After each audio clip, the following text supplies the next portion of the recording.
My lords, ladies and gentlemen, hello and welcome back to Transport Fever 2. We're starting this episode outside the small little town of Lumbee over in British Columbia. And before we get truly started, I want to point out a few changes that I've had to make to the map between episodes. They are quite major changes and they might be quite controversial. Basically, what I've had to do is add a few extra industries onto the map, such as this food processing plant here by CHERRYVILLE, this Armstrong factory here producing goods. We've unlocked the PRR class GG1, which we'll get to in a few moments after I've finished addressing the changes to the map. So yes, there's those two new industries there. I've added another food processing plant in the middle of the Rocky Mountains out by Canal Flats down here. And then if we head into Alberta, there's another one here as well.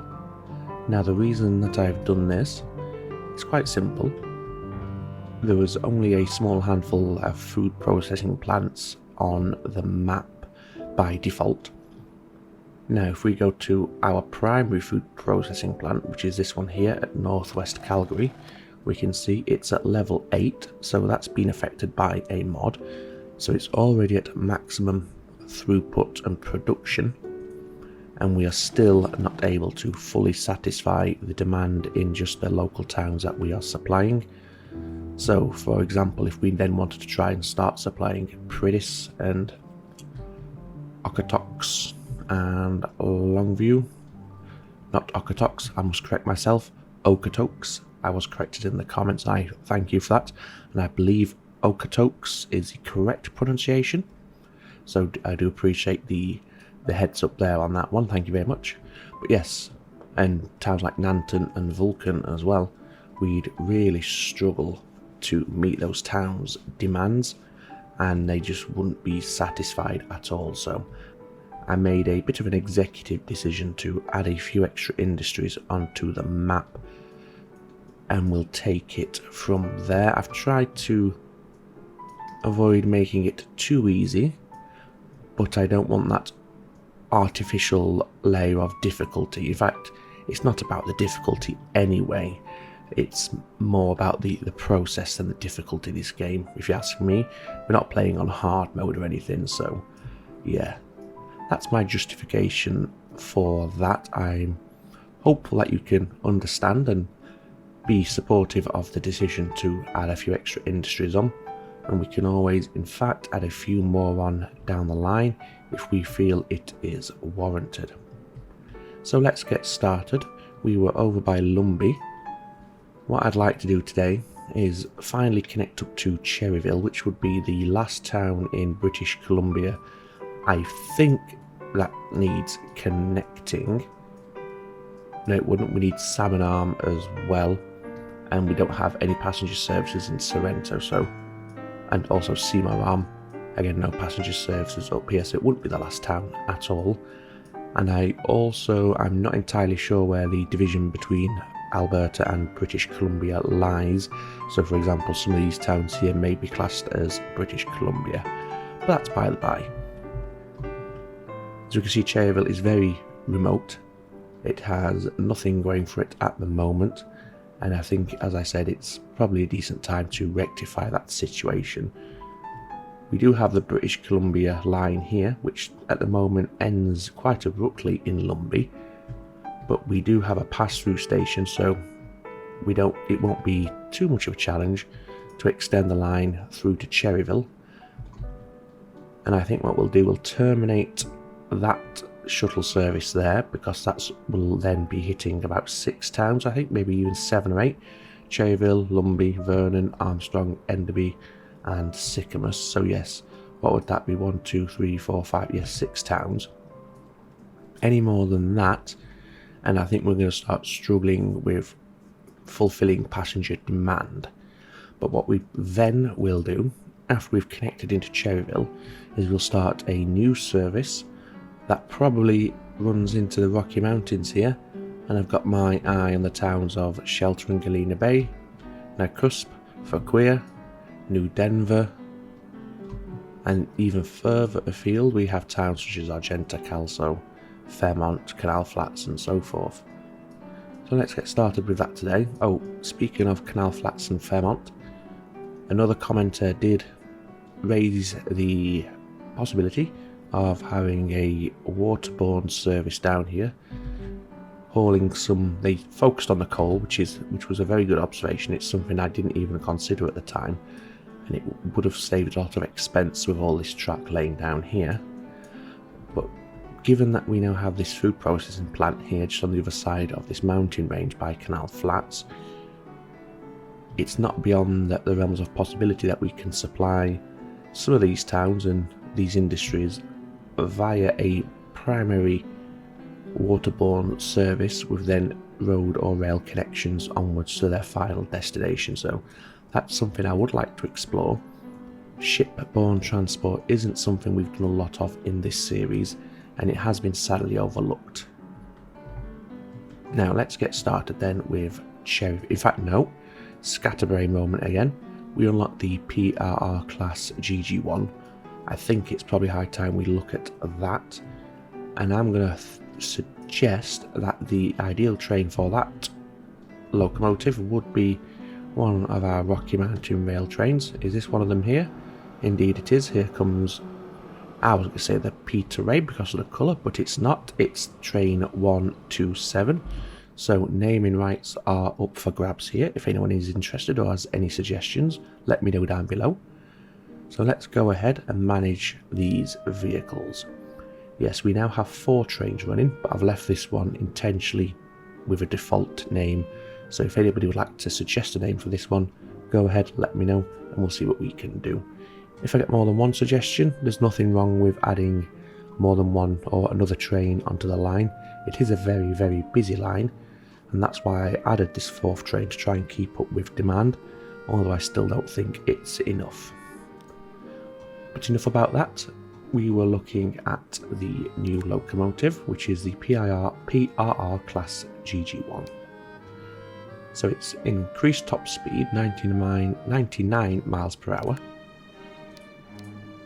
Only £140,000 more expensive, which is not bad at all.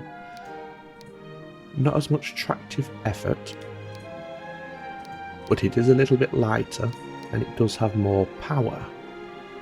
So what we'll do, we'll pick a red colour, because the Marshalls is the train that we are going to temporarily assign it to, so we can do a comparison.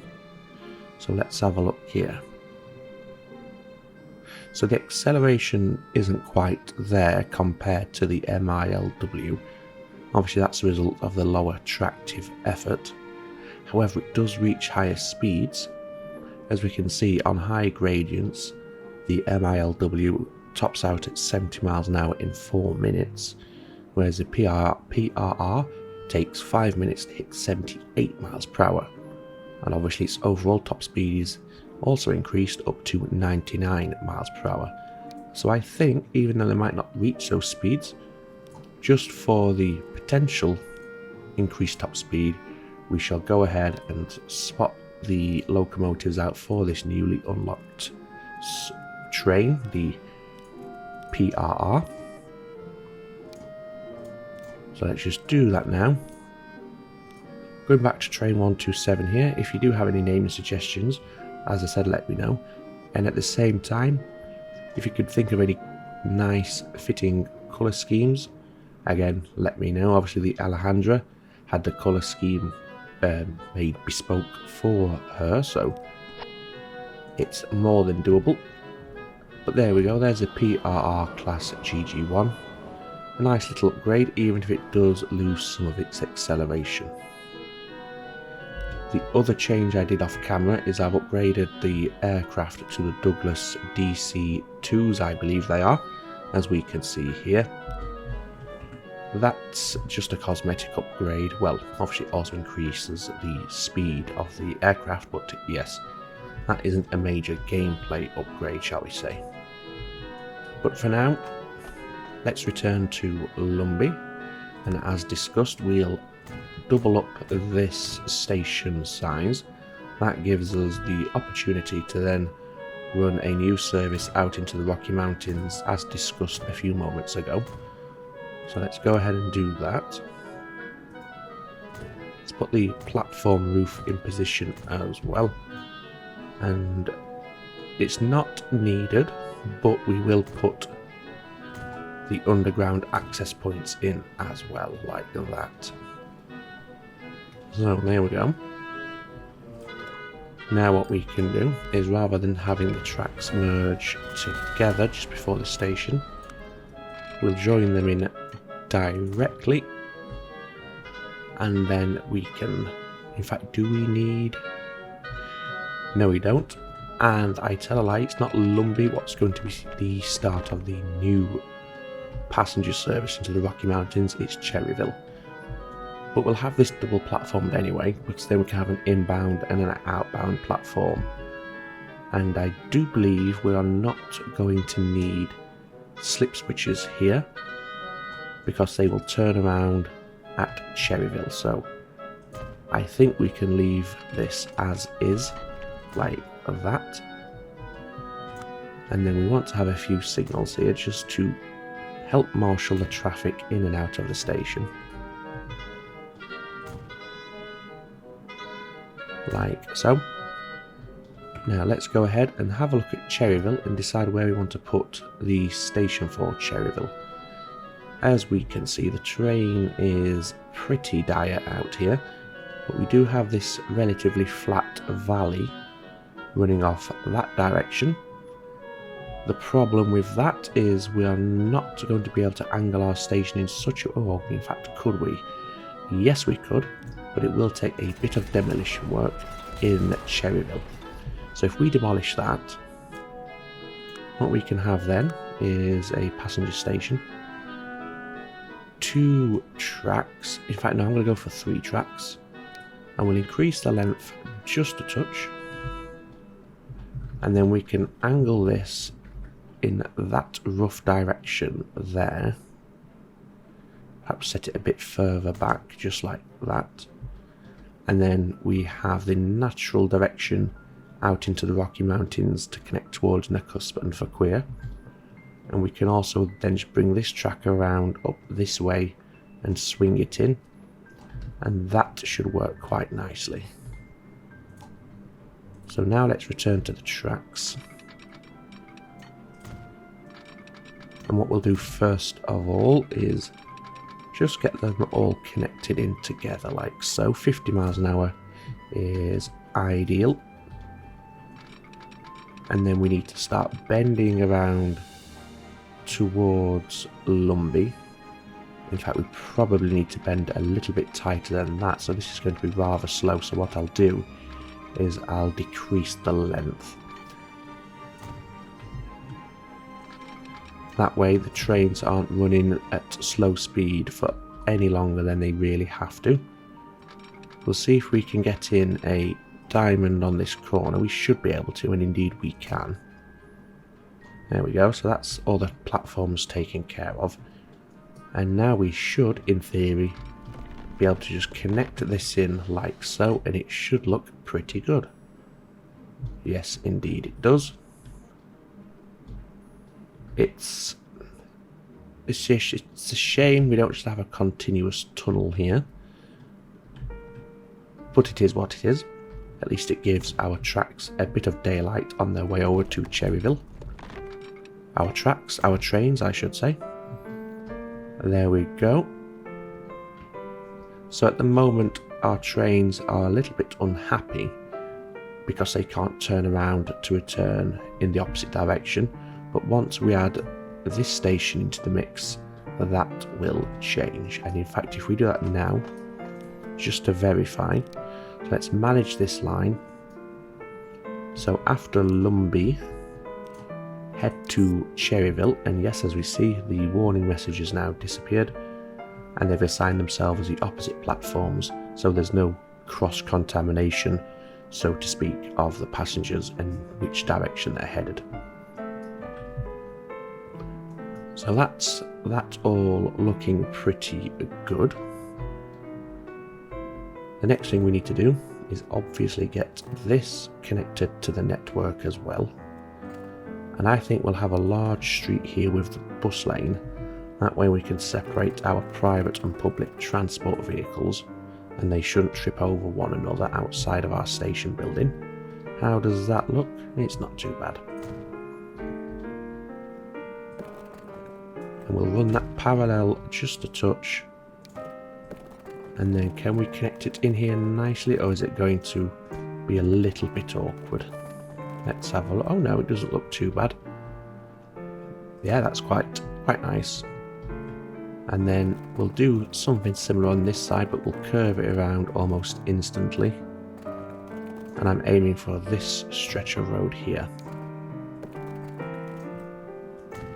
That will do perfectly. Alright then. Now there was another comment in a video about a more efficient way of handling the inner city transportation in terms of your buses and metros, about having a central point and then having several lines emanate from that point, including to your train stations, rather than my usual trick of doing a clockwise and counterclockwise service.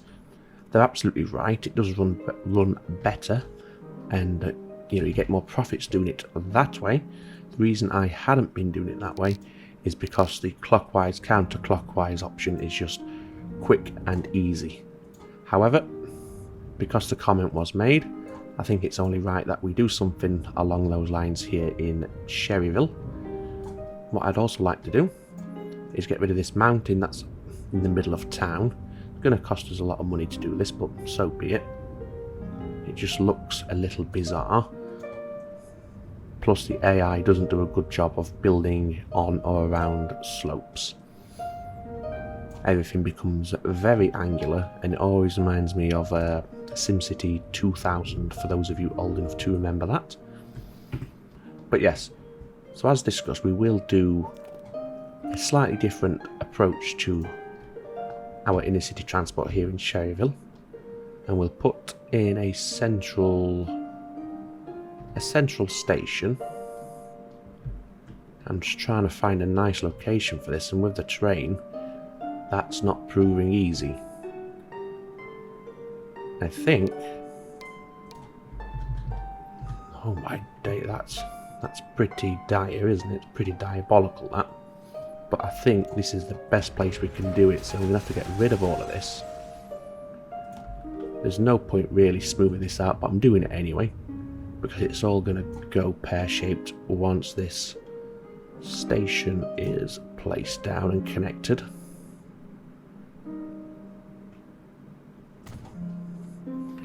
That is... Actually, I don't mind that, I don't think. I don't like the ridged effect on the upper level, but the exposed earthworks and rockworks is quite unique and a bit different, and I will go with that.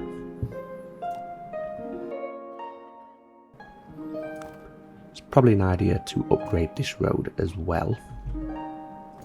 And if we can upgrade it to this size, all the better, and yes we can. And then what we can also do, we can't get rid of the traffic lights because it was a direct connection, so that's a bit of a ball ache, but we will have to persevere. Is there any other traffic lights that I managed to create? I don't think so. No. Okay, and now if we go to, well, if we first go to the road tab, we can start doing some emanating lines from our central station here. We've got 4 platforms, so I think we'd be foolish not to have 4 different lines. And the first line can go this way and up into this, what I assume is the industrial quarter. It can turn around and then we'll double up on the way back. That way, if anybody at this area, for example, wanted to get to the station, they wouldn't have to ride all the way out here, taking up a seat. Instead, they could get the service on its way back. But yes, we'll head back into the station like that. And just so we don't get confused as to which bus stop is for which line, we'll get the line set up straight away. So we'll start here, and we're heading out this way.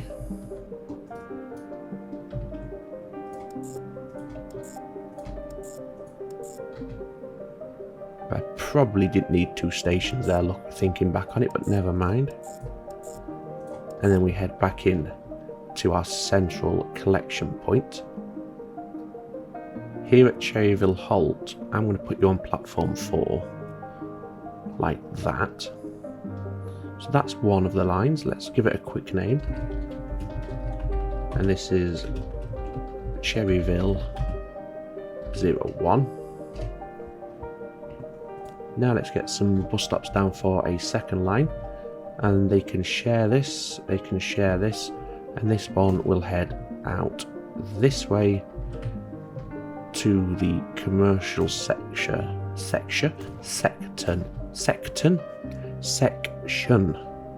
over here.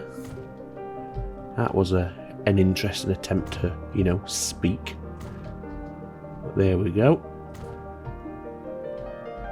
If you want a clue as to why I can't talk properly, that time there, which is obviously taken from my real life time, if you will. So what's that? 3:25. That is AM. So yes, that's why I can't do English right now. But enough about that. Let's now get this line set up. So as discussed, we will have you share this stop and this stop before branching off in your own way out here. Again, didn't need double stops out here, but whatever. We're committed now. Maybe one day I will learn. And you can go like that. Cherryville Halt platform 3. There we go. That will do quite nicely. So the next one, oh, let's name it up first.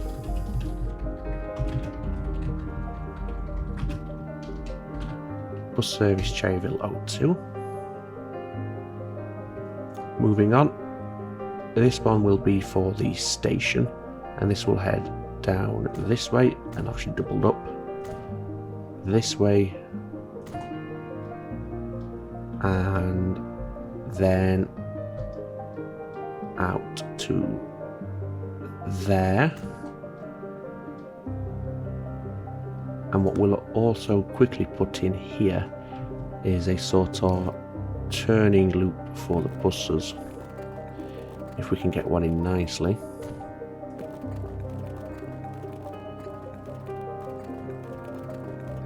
There yeah, it'll do.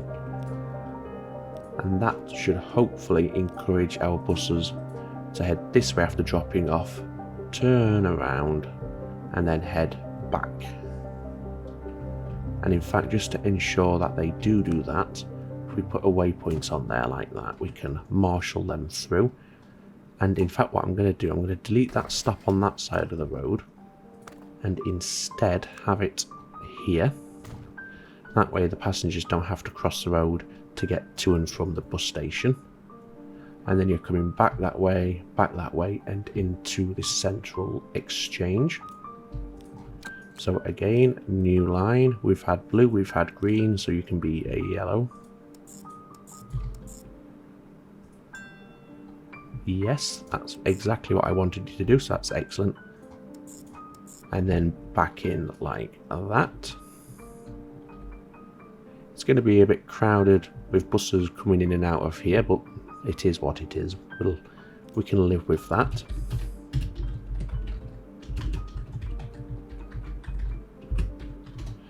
So there's bus service 03 for Cherryville. And the last one will head out this. In fact, I might even have this one loop around rather than double back on itself, because we have a very strange layout in this town. So what we'll do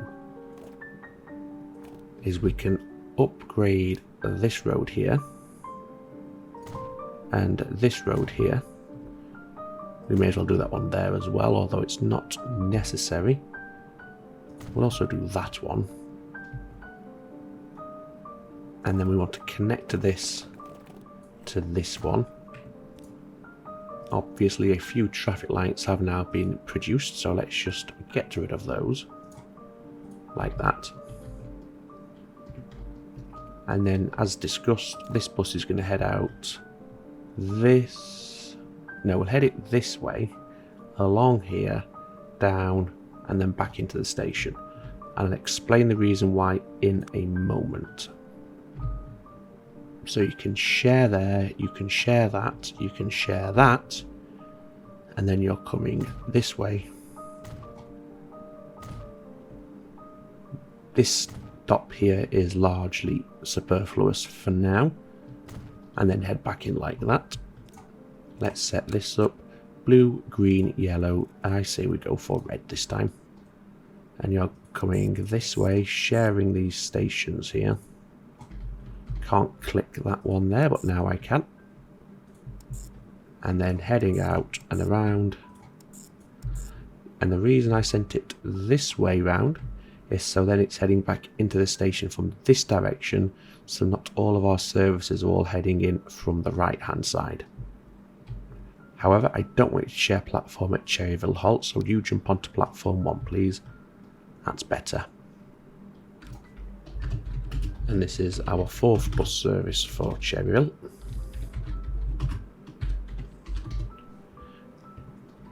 Fantastic. So that's Cherryville having a probably, well, definitely an overkill transport system set up, but it should be pretty well future-proofed. Let's get a depot, and in fact we can put the depot out here where it's not going to interfere with anything. So we've got 4 lines. Shall we say, how many buses do we want per line? 8. So we want 32 buses. So this will take a while I have to select these vehicles in batches of 8. So that's the first 8 done.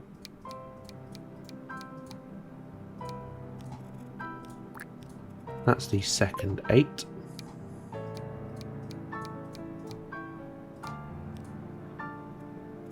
We had a blue. Is it that one? Probably not, but that's what I'm going for. And then the last 8, and these were green. That will do very nicely. We've still got the game paused, so let's unpause it. They'll now start filtering out from the depot. We've already amended the British Columbia Railway to head out here, so we don't need to do that. What I think I will do very quickly is on this double lock train line that I've just constructed, just go through and paint over with some ballast just to get rid of some of the grass terrain that has been produced. So let's go quickly along all of this.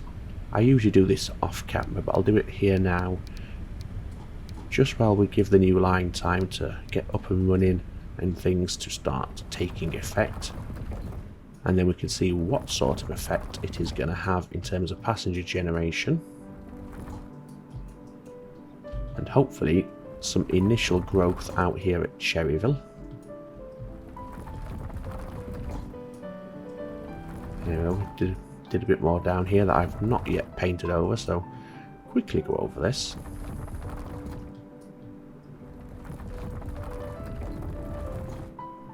Obviously the quieter, lesser used, lesser travelled lines, having that little bit of grass come through the tracks does look quite good. However, on your lines that are frequently in use, the grass wouldn't have chance to grow through, so that's why I go over it. Well, we've already got a lot of people wanting to use our public transport system in Cherryville, which is really, really reassuring to see. Hopefully that means we'll start getting people heading to our station as well. I highly doubt anybody is heading to Cherryville yet, from Lumby for example. No, they're not, but that's fine, that's to be expected. Why is there no British Columbia Railway on platform 1? What happened? Did I not put it down as a stop? Let's have a look. Manage the line. No, I didn't. Okay, so we need to add that as a return stop on the way back in. and that should then balance them out between the two. And in fact, most of these should hop over to the other platform rather than heading to Cherryville to head back the ways. Okay, so that's an active connection to Cherryville taken care of. As I said, what we'll look to do in the future now is bring the train out this way. This will not be an extension of the British Columbia Railway, this will be a new service. And then we'll start connecting to some of our small, quiet towns in the Rocky Mountains. We did make a start down here, if you remember. We do have a connection to Galena and Shelter Bay and to Trout Lake. And in fact, as we can see here, it's actually quite popular. This train isn't cutting it. This needs upgrading, doesn't it? I mean, it's making a lot of money. As we can see, it's a profitable train every single year. But it's just not enough. It only holds 32, and we have 185 passengers waiting. So let's sort this out. So we want to edit this train. What's that you're using at the minute? The 260 Mogul. I don't even think we've got that locomotive available to us anymore. No, we don't. So in terms of locomotive, do we go for a Hiawatha? Or would we be better served with the M300 rail bus for something like this? I think the Pioneer Zephyr is probably overkill.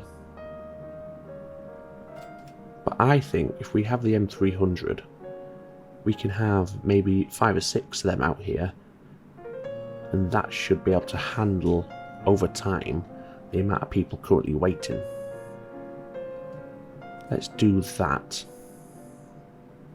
That'll only cost us 1.8 million to modify the one train. Let's colour it in the yellow. I'm assuming this track is all electrified. Yes, it is. We don't have a lot of signals down here, so if we're going to have several trains, we probably want to increase the number of signals as well, just to keep things flowing a little bit smoother. We'll have another set of signals up here as well, and I think that should be enough just to keep things flowing nicely. Okay, so let's now just try and locate our new rail bus. Is that it? Indeed it is. So we want to clone this now. So we'll first of all double it, then we'll double it again, and then I think we'll go for 6. So that's high frequency but low capacity, and I think that should do us a decent enough job of keeping on top of this, as well as eating into the backlog that we have at the moment. Where are all our railways? Okay, so they're not travelling from too far, they're only coming from here, so it'll get up and running pretty quickly. I think, yes, spoiler alert, there's an airport here. It's not active, there's nothing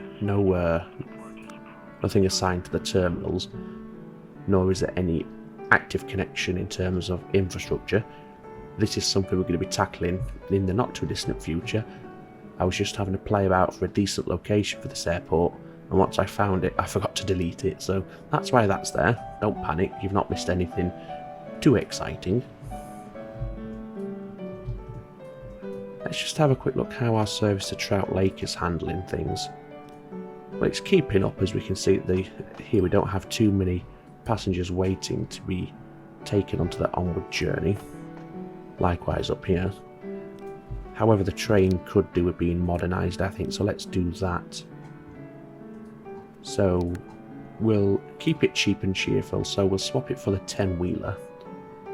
But we want to upgrade these carriages, I think.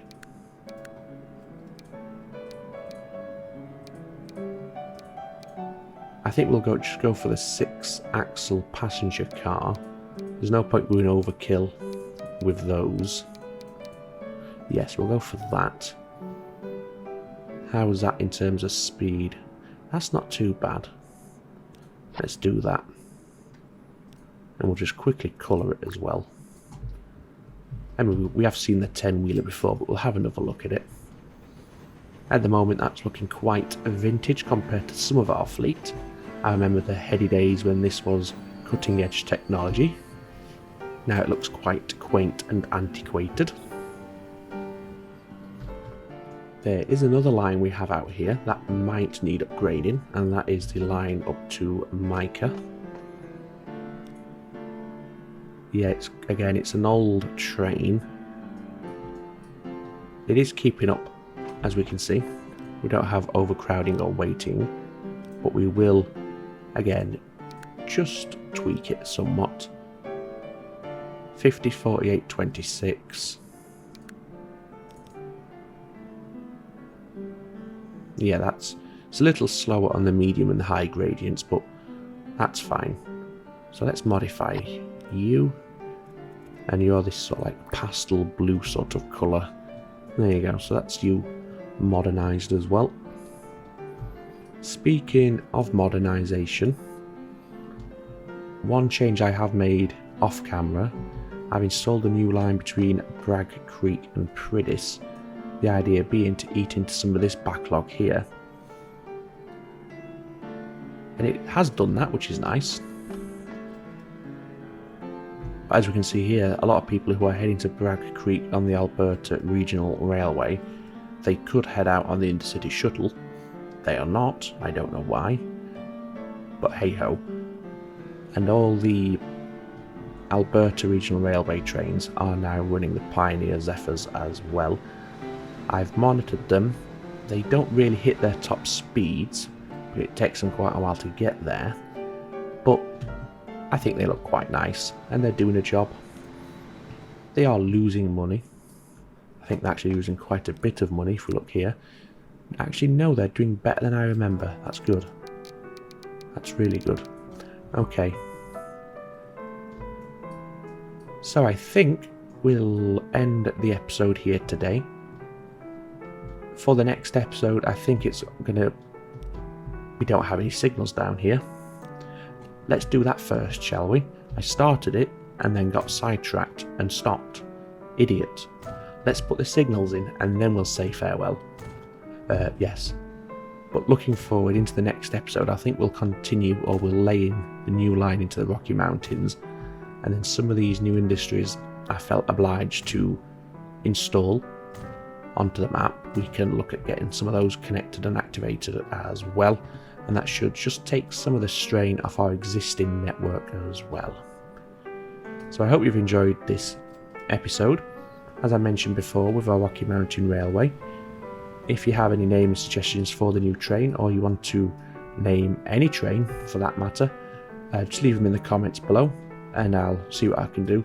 Likewise, the colour scheme, if you've got a particular colour in mind for the train, let me know and we can take care of that as well.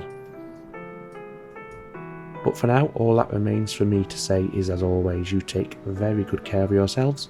It's ta-ta for now.